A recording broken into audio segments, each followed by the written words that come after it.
Assalomu alaykum, hurmatli kuzatuvchilar. Toshkent avtovokzalidan Primoy, Toshkent Moskva, Toshkent Kazan, Nabrizhniy, Nijnikamskiy yo'nalishlari bo'yicha qo'yilgan qonuniy reyslarimiz haftasiga 2 kun seshanba, juma kunlar soat 18:00 da amalga oshirilmoqda. Bundan tashqari bizda Ufa, Perm yo'nalishlari bo'yicha ham qonuniy reyslarimiz bor. Hammasi seshanba, juma kunlari soat 18:00 da reysiy avtobuslarda Toshkent avtovokzalidan yo'lga chiqib ketadi.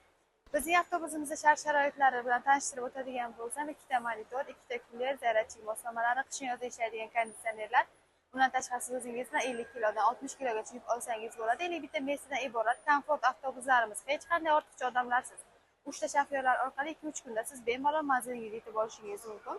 Instagram, YouTube, Telegram, Facebook kanallarimiz hammasi ishlab turibdi. Ularga yozsangiz ham savollaringizga batafsilroq ma'lumot olishingiz mumkin.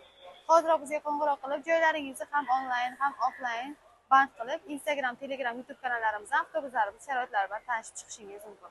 Tanlovda adashmang, keyingi efirlarda ko'rishguncha xayr salomat bo'ling. Ulgurib qoling, biletlar soni cheklangan.